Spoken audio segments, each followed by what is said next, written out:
Radhe Radhe students, welcome to my channel. आज हम इस वीडियो में सीडीपी का एमसीक्यू डिस्कस करने वाले हैं, जो कि आपका PYQs है। ये प्रीवियस ईयर क्वेश्चन है। ये सब आपके जो भी आपका प्रीवियस ईयर एग्जाम में पूछा जा चुका है, ये सारे क्वेश्चन उसी से रिलेटेड है, उसी टाइप के ही मैंने बनाया है। तो चलो देखते हैं क्या क्या क्वेश्चन है और आपका कितना करेक्ट हो रहा है। कमेंट बॉक्स में भी आप मुझे बता सकते हैं। तो चलो पहला क्वेश्चन है, which statement best explains the view the development of children is influenced by the context in which they grow up. कौन सा स्टेटमेंट या कौन सा जो भी ये चार ऑप्शन में से कौन सा जो कथन है वो एक्सप्लेन करता है कि डेवलपमेंट जो है, डेवलपमेंट या विकास के संदर्भ में कौन सा स्टेटमेंट सही है, बोल रहा है ये। तो पहला जो ऑप्शन है, children development independently of their social surrounding. बच्चे जो हैं उनका जो विकास होता है वो इंडिपेंडेंट होता है, मतलब किसी के ऊपर डिपेंडेंट नहीं होता, ना कि उनका जो भी सराउंडिंग है उनसे रिलेटेड होता है। तो ये बिल्कुल भी गलत बात है, क्योंकि बच्चों का जो भी विकास है वो अपना जो भी सराउंडिंग है उस पर डिपेंडेंट रहता है। आप किस समाज में रहते हैं, आपका सराउंडिंग कैसे है, उनमें बातचीत कैसे होती है, कैसे रहते हैं, सब बच्चों को डेवलपमेंट या बच्चों को विकास के ऊपर इफेक्ट डालता है। अगर बच्चा का सराउंडिंग अच्छा है तो बच्चों का जो डेवलपमेंट है वो भी सही से होता है। तो ये जो इंडिपेंडेंट लिखा है यही वर्ड से ये जो ऑप्शन है वो गलत हो गया। ऑप्शन बी दिया है, child's development is shaped by social, cultural and economic conditions. ये जो दिया है कि बच्चों का जो विकास है वो सामाजिक और सांस्कृतिक और जो इकोनॉमिक है उसके कंडीशन के ऊपर डिपेंडेंट रहता है। ये सही है, क्योंकि बच्चों का विकास इन पर निर्भर करता है। हमारा समाज क्या है, उनमें क्या सिखाया जाता है, कैसे क्या काम करता है, ये सही है। Children are naturally uncivilised and need society to become moral. बच्चों को ऐसे बोल देना कि वो प्राकृतिक से ही असभ्य है, ये गलत बात है, क्योंकि ये जो वर्ड है ये गलत दर्शाती है कि पहले से ही ये मान लेना कि बच्चे जो है वो अनसिविलाइज्ड है। ये नहीं होता कि एक कोई अनसिविलाइज्ड है और हम उसको क्या मोरल है वो सिखाए, ये गलत है। Children is important only because children will become adult. बचपन इसलिए महत्वपूर्ण है क्योंकि जो बच्चा है वो आगे जाकर एडल्ट बनेगा। नहीं, हम जिस स्टेज में होते हैं, बच्चा जब छोटे होता है तभी का टाइम उसके लिए इम्पोर्टेंट होता है, ना कि बचपन को छोड़कर हम एडल्ट होगा इसकी वजह से ये इम्पोर्टेंट बात, ये गलत है। तो ऑप्शन इधर आपका बी जो है करेक्ट आंसर है, ऑप्शन बी। नेक्स्ट चलते हैं क्वेश्चन नंबर 2 पर। A teacher observes a child's feeling about self, emotional changes and interaction with parents and classmate, which developmental domain is mainly involve. एक जो टीचर है उन्होंने ऑब्जर्व किया एक बच्चों का जो फीलिंग है खुद को लेकर और दूसरों के साथ जो भी वो इंटरेक्शन करता है क्लासमेट्स के साथ हो, तो ये जो डेवलपमेंट है ये किससे मेनली इन्वॉल्व्ड है। तो फिजिकल डेवलपमेंट जो है, ये फिजिकल मतलब आपका हाइट कितना बड़ा है और वेट कितना बढ़ा है, ये सब के ऊपर जो होता है, जो फिजिकली आप मेजर कर सकते हैं, उस डेवलपमेंट के बारे में बता रहा है। ये फीलिंग्स के बारे में बता रहा है। तो कॉग्निटिव डेवलपमेंट जो है वो आपका प्रॉब्लम सॉल्विंग हो गया, थिंकिंग आप कितना सोचते हैं, रीजनिंग, ये सब आपका कॉग्निटिव डेवलपमेंट में जाता है। सोशियो इमोशनल डेवलपमेंट सामाजिक और जो इमोशनल डेवलपमेंट है ये करेक्ट आंसर है, क्योंकि इससे रिलेटेड है सब कुछ, इमोशन और समाज के साथ आप किस तरह से पेश आते हैं ये बता रहा है। लैंग्वेज डेवलपमेंट में आपका वर्ड हो गया, वोकैबुलरी हो गया, ये सब लैंग्वेज डेवलपमेंट में जाता है। तो ऑप्शन सी हो गया आपका करेक्ट आंसर। अभी नेक्स्ट क्वेश्चन पे चलते हैं। A society expects boys and girls to behave, dressed, work and show interest in certain ways. Such culturally shaped expectation are known as. जो एक समाज है वो बॉय और गर्ल से कुछ एक्सपेक्टेशन रखती है कि गर्ल्स हो आपको ऐसा करना चाहिए, आपको जोर से हंसना नहीं चाहिए, आप बॉयज हो तो आपको रोना नहीं चाहिए। तो ये जो समाज जो ये अपने माइंड में रख देता है कि आप लड़का हो और आप लड़की हो, आप ये कर सकते हो, आप ये नहीं कर सकते हो, ये जो कल्चरली शेप्ड एक्सपेक्टेशंस है बॉयज और गर्ल्स से, इसे आप किस कैटेगरी में डालना चाहोगे? तो बायोलॉजिकल सेक्स जो है ये इससे नहीं है, ये आपका जो है समाज का जो भी मतलब जो सोचना है वो एक्सपेक्टेशन ही, ये जेंडर्स रोल इसमें जाता है। क्योंकि आप कैटेगराइज कर चुके होते हैं कि बॉय जो है वो रोते ही नहीं है और जो गर्ल्स है वो बॉयज की तरह काम नहीं कर सकते हैं। ये सब जो मेंटलिटी है ये जेंडर रोल से ही आप डिस्टिंग्विश करेंगे, तो ऑप्शन सी हो जाएगा करेक्ट। अभी नेक्स्ट पे चलते हैं। एसेशन और रीजन का क्वेश्चन है। आपको पता है आपका एग्जाम में एसेशन और रीजन का बहुत सारे क्वेश्चन आते हैं। तो पहला एसेशन है, in an inclusive classroom learning goals should be adapted according to the individual needs of learners without unnecessarily lowering the expected learning standards. एक जो समावेशी कक्षा है, इंक्लूसिव क्लासरूम जो है, उसमें लर्निंग जो गोल्स है वो बच्चों के हिसाब से ही करना चाहिए। तो जो एसेशन दिया है ये सही है, क्योंकि जो समावेशी कक्षा है उसमें बच्चों का जो भी इंडिविजुअली जो लर्नर्स का जो भी नीड्स है उनसे ये होता है, उनके ऊपर फोकस होता है। रीजन क्या है? Learners with disabilities can participate and learn meaningfully in a mainstream classroom when appropriate support and accommodation are provided. हाँ, ये भी सही है। रीजन जो दिया है, जो लर्निंग विथ डिसेबिलिटीज जो है बच्चे, उनको भी पार्टिसिपेट करना है सब बच्चों के साथ, अगर उनको अच्छी सपोर्ट मिले। तो रीजन जो दिया है वो सही है, एसेशन भी सही है, और जो रीजन दिया है वो एसेशन का करेक्ट एक्सप्लेनेशन है।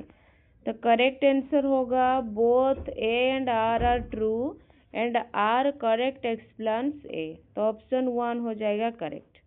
अभी 5 नंबर क्वेश्चन पे चलते हैं। According to Jean Piaget, which statement best describe the relationship between a child's existing cognitive level and learning experiences.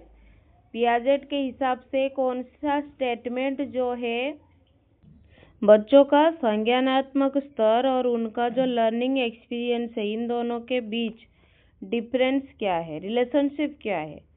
तो child learns effectively only through memorising information givens by adult. अगर जो adult है, बच्चों से जो भी एडल्ट है वो जो भी इंफॉर्मेशन दे रहे हैं बच्चों को, वही सिर्फ मेमोराइज करना, बाकी कुछ ना उनको अंडरस्टैंड करना, ये गलत है। New learning experiences have no connection with a child's previous understanding. जो पूर्व ज्ञान होता है बच्चों में और जो नए सीख रहे हैं, उन दोनों के बीच में कोई भी कनेक्शन नहीं है। तो ये भी गलत बात बोल रहा है। ऑप्शन 3 जो है, हमारे जो भी पूर्व ज्ञान होता है और हम जो नए सीखते हैं, उन दोनों से रिलेशन होता है। पूर्व ज्ञान अगर ना होता कि ये बिल्ली है, अगर एक कैट को देखते और उनका अगर पता ही नहीं होता कि कैट के 4 पैर है, एक टेल है और वो म्याऊं म्याऊं करता है, ऐसे होता है, ये प्रीवियस नॉलेज होता है। और अब बाद में जाकर आपको पता चलता है कि बिल्ली जो है वो सोती रहती है। ये सब अगर आपको प्रीवियस नॉलेज कुछ भी ना हो बिल्ली के बारे में, तो बड़े होकर आपको नई जो भी लर्निंग एक्सपीरियंस है, आपको कुछ भी समझ में नहीं आएगा। ऑप्शन 3 है the effectiveness of learning experience is influenced by the child's current level of cognitive development. ये सही है। Cognitive development occurs only after formal classroom instruction begin. जब फिक्स्ड रह जाता है ना, यहीं पर ही आपका मतलब डेवलपमेंट होता है, तो वो फिक्स्ड जो जिधर भी दिखे ना वो ऑप्शन को आप कैंसिल ही करो। तो जो पॉजिटिव ऑप्शन है उसी को करेक्ट करो, ऑप्शन 3 है करेक्ट। नेक्स्ट चलते हैं, which description most appropriate reflects Lev Vygotsky view of cognitive development. Lev Vygotsky के जो भी पॉइंट ऑफ व्यू थे कॉग्निटिव डेवलपमेंट को लेकर, वो बताओ।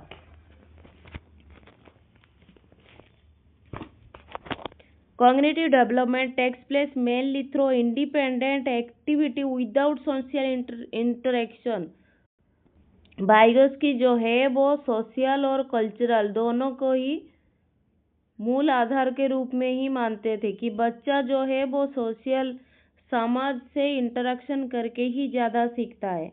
तो इधर तो इंडिपेंडेंट लिख दिया है, ये गलत हो जाएगा option. Cognitive development is strongly influenced by social interaction and collaboration with others।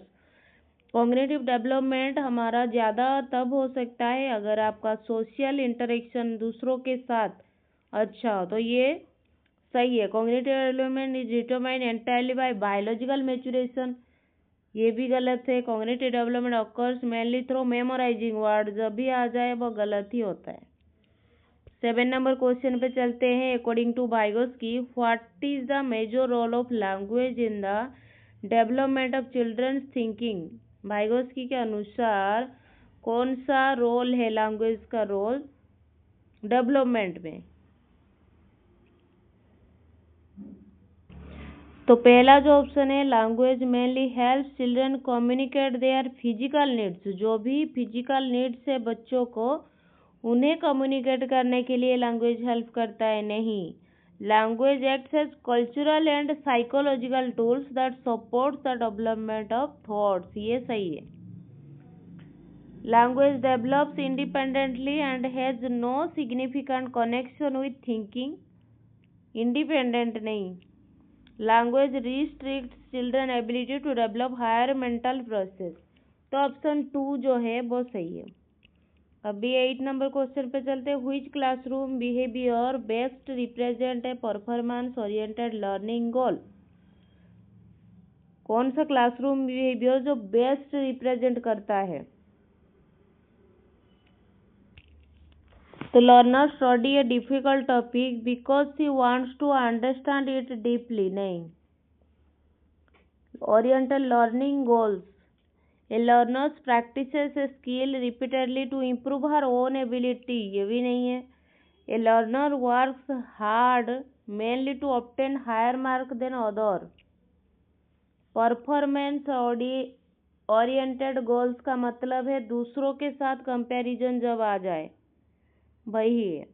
A learners explore additional material because he is interested in a subject। नहीं, इधर सिर्फ पूछा था परफॉर्मेंस ओरिएंटेड लर्निंग गोल्स, तो ऑप्शन 3 हो जाएगा करेक्ट। तो इधर दूसरों के साथ वो कंपैरिजन करता है अपने मार्क्स को, इसलिए वो हार्ड वर्क कर रहा है, तो ऑप्शन 3 हो जाएगा correct. A teacher wants to apply Vygotsky socio cultural perspectives in the classroom, which practice would be most appropriate. कौन सा जो है वो इम्पोर्टेंट है वाइगोस्की के according. Giving students opportunity to solve problems through guided interaction and discussion with peers. तो बच्चों को अपॉर्चुनिटी देना चाहिए प्रॉब्लम सॉल्व करने के लिए दूसरों के साथ इंटरेक्शन करके और पीर से। हाँ, ये सही है, क्योंकि वाइगोस्की जो है वो सोशियो कल्चरल के बारे में बहुत ही ज़्यादा बात करते हैं और वो बोलते हैं कि जो बच्चे हैं वो दूसरों के साथ इंटरेक्शन करके ही ज़्यादा सीखते हैं, तो यही ऑप्शन अप्रोप्रिएट है। Asking students to memorise word आ गया, ये गलत। Preventing students from helping one another, ये दूसरों को जो हेल्प करते हैं ये क्या होता है, ZPD, zone of proximal development Vygotsky के हिसाब से। Providing identical task without considering difference in learning correct, तो ऑप्शन 1 हो जाएगा करेक्ट इसमें। Which combination of teaching practices is most effective for helping learners understanding a new concept? तो connecting the new concept with relevant prior knowledge. तो connecting पूर्व ज्ञान से जोड़ना ये सही है. Using suitable examples as well as non examples ये भी सही है. बच्चों को इफेक्टिव तरीके से सिखाना, दूसरे अलग अलग एग्जाम्पल लेकर उन्हें बताना ये भी सही है. Encouraging learners to identify relationship between related concept ये भी बच्चों का जो भी लर्निंग है उनमें इफेक्टिव लर्निंग हो सकता है बच्चों में. आस्किंग स्टूडेंट्स टू मेमोराइज यही जो है वो गलत है. 1, 2 और 3 तीनों करेक्ट है जो कि ऑप्शन 1 में है. तो हमने यहाँ पर टोटल 10 क्वेश्चन डिस्कस किया है. आपका 10 में से कितना करेक्ट हो रहा है कमेंट बॉक्स में ज़रूर बताएं.